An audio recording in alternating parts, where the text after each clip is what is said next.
안녕하세요. 우리가 살다 보면, 아니, 내가 이럴 권리가 있잖아. 이렇게 생각하는 순간들이 꼭 있잖아요. 그렇죠. 당연하죠. 내 자유를 행사하는 건데 혹시 그 행동이 다른 누군가에게는 정말 큰 불안이나 고통을 줄 수도 있다면 그때는 어떻게 해야 할까요? 이게 뭐, 온라인이든 실제 공동체든 우리가 매일 부딪히는 문제인 것 같아요. 네, 정말 그렇죠. 근데 정말 흥미롭게도요, 이 딜레마에 대한 아주 생생한 케이스 스터디가 거의 2000년 전에 한 편지에 담겨 있더라고요. 아, 오늘 우리가 다룰 자료 말씀이시군요. 네, 주제가 좀 놀라실 수도 있는데 우상에게 바쳤던 고기를 먹는 문제예요. 하하, 좀 뜬금없죠. 네, 좀 그렇죠.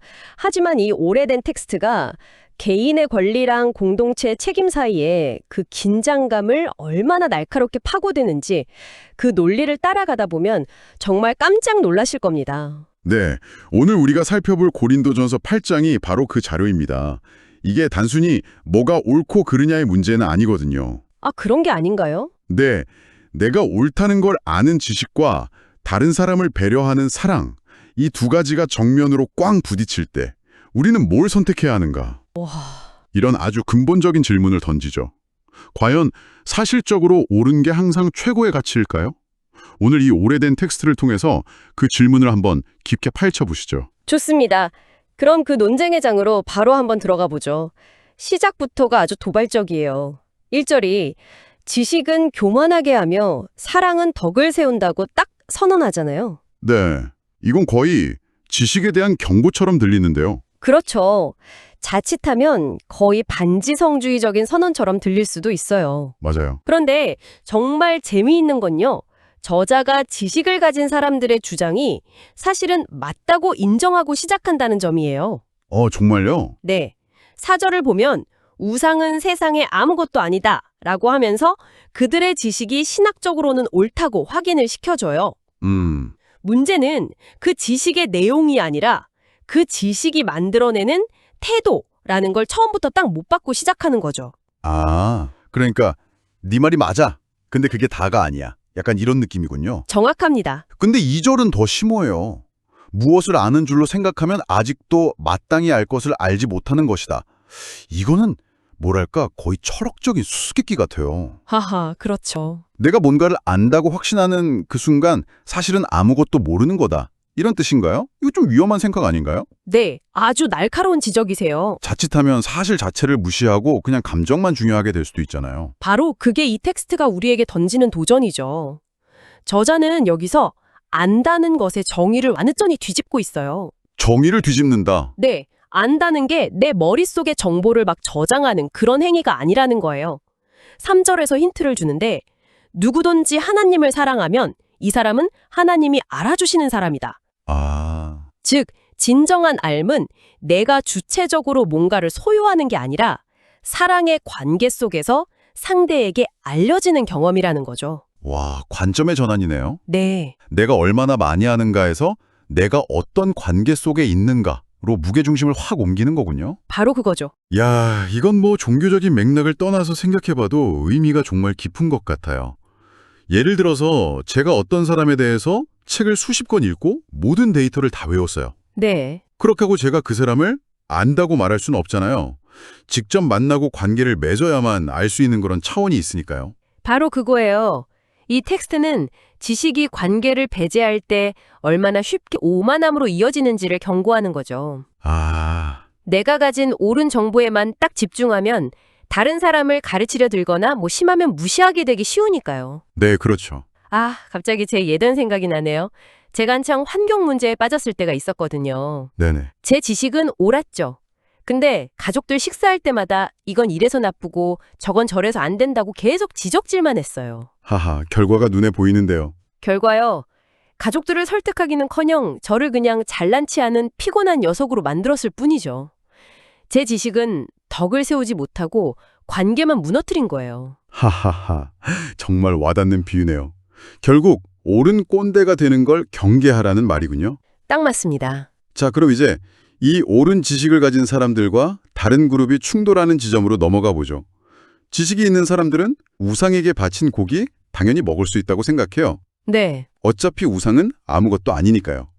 그런데 7절에서 저자가 판을 확 흔들어요. 이 지식은 모든 사람에게 있는 것은 아니다 라면서 약한 양심을 가진 사람들을 등장시키죠. 그렇죠. 여기서부터 진짜 갈등이 시작되는 거네요. 네, 여기가 이 논의의 심정부입니다.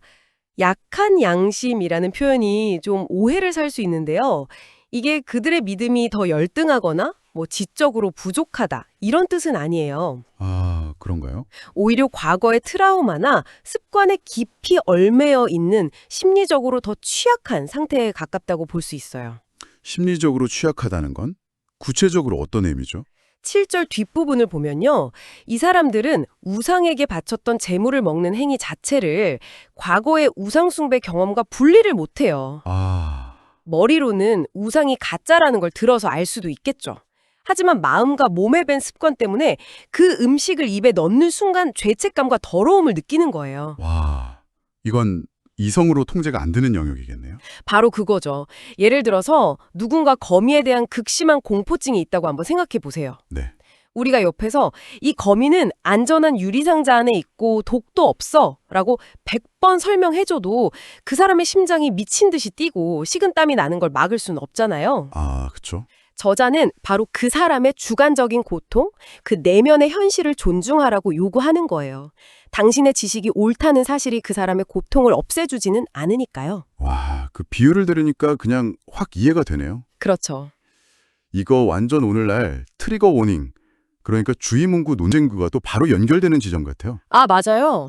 한쪽에선 세상은 원래 험한 곳이니까 스스로 단단해져야 한다고 말하고, 다른 쪽에선 당신의 표현의 자유가 나에게는 실제적인 트라우마를 되살리는 폭력이 될 수 있다고 말하잖아요. 네네. 이 2000년 전 텍스트가 바로 그 문제의 핵심을 다루고 있었네요. 맞아요. 그리고 저자는 여기서 한 걸음 더 나아갑니다. 단순히 그들의 감정을 존중하라는 수준을 넘어서요. 당신의 자유로운 행동이 그들에게 어떤 영향을 미치는지 직접 보라고 하죠. 어떤 용향이요? 10절의 장면 묘사가 아주 생생해요. 지식 있는 네가 우상의 집에 앉아 먹는 것을 보면 그 믿음이 약한 자들의 양심이 담력을 얻어 우상의 재물을 먹게 되지 않겠느냐. 담력을 얻어라는 표현이 좀 특이하네요. 네, 그게 핵심이에요. 스스로 확신해서 행동하는 게 아니라 당신을 보고 억지로 따라하게 된다는 뉘앙스죠. 아, 저 사람도 하는데 뭐 괜찮겠지? 하면서 자신의 그 불안한 양심을 억누르고 행동하게 만든다는 거군요. 그렇죠. 일종의 위험한 동조 압력인 셈이죠. 결국 자기 자신을 속이게 만드는 거고요. 네. 그리고 그 결과는 텍스트 안에서 아주 무겁게 다뤄집니다. 11절에서는 당신의 지식 때문에 그 약한 자가 멸망한다고까지 말해요. 멸망한다니요? 표현이 정말 강한데요? 그렇죠. 단순한 의견 충돌이나 기분 상하는 문제가 아니라 한 사람의 영혼을 파괴할 수 있는 행위라는 거예요. 심지어 12절에서는 그게 곧 그리스도에게 죄를 짓는 것이라고까지 연결시키잖아요. 네, 맞습니다. 이 부분은 종교적인 언어라 외부인이 보기에는 좀 비약처럼 들릴 수도 있을 것 같아요. 이걸 좀 현대적인 공동체의 언어로 번역한다면 어떻게 이해할 수 있을까요? 아, 정말 좋은 질문이세요. 이렇게 생각해 볼 수 있을 것 같아요. 네. 어떤 공동체든 그 공동체를 하나로 묶어주는 핵심 가치나 정체성이 있잖아요. 가족이라면 사랑과 신뢰 같은 것들이고요. 그렇죠. 회사를 하면 뭐 협업과 성장 이런 거겠죠? 맞아요. 저자는 여기서 공동체 안에서 가장 취약한 구성원을 보호하는 것. 이게 바로 이 공동체의 절대적인 핵심 가치라고 말하는 거예요. 아, 따라서 당신이 당신의 권리를 내세워서 그 취약한 사람을 넘어지게 만든다. 그건 단지 그 사람에게 상처를 준 거에 넘어서 우리 공동체가 서 있는 가장 중요한 기반 자체를 공격하는 행위라는 거죠. 우와. 공동체의 영원의 죄를 짓는 셈이에요. 와, 그렇게 들으니까 무게감이 완전히 달라지네요. 개인 간의 갈등이 아니라 공동체의 근간을 흔드는 문제가 되는군요. 바로 그겁니다. 이 모든 논의가 결국 마지막 13절의 그 충격적인 선언으로 이어지는 거군요. 음식이 내 형제를 실족하게 한다면 나는 영원히 고기를 먹지 않겠다. 네. 이건 정말 극단적인데요. 진짜로 평생 고기를 먹지 말라는 새로운 규칙을 만들려는 걸까요? 저도 처음 읽었을 땐 아니 이건 너무 비현실적인 선언 아닌가? 라고 생각했어요. 그렇죠. 근데 이건 새로운 율법을 만들려는 게 아니에요. 오히려 그 반대죠. 이건 질문 자체를 완전히 바꿔버리는 수사적인 폭탄 선언이에요. 질문 자체를 바꾼다고요? 네, 지금까지의 논쟁은 나에게 고기를 먹을 권리가 있는가 이거였잖아요. 네, 맞아요. 그런데 저자는 이 한 문장으로 그 질문을 쓸모없게 만들고 사랑의 관점에서 내가 이 사람을 위해 무엇을 해야 하는가라는 새로운 질문을 던지는 거죠. 권리에 대한 논쟁에서 책임에 대한 결단으로 프레임을 확 전환시키는 거군요. 바로 그거죠. 그럼 영원이라는 단어를 쓴 것도 에이, 이번 한 번만 참지 뭐. 이게 아니라 다른 사람을 위해 나의 정당한 권리 자체를 기꺼이 내려놓을 수 있다는 그 태도를 보여주기 위함이겠네요. 정확합니다. 이것이 바로 1절에서 말한 사랑은 덕을 세운다는 말의 구체적인 모습인 거예요. 덕을 세운다는 건 공동체를 무너뜨리는 게 아니라 튼튼하게 지어 올린다는 뜻이거든요.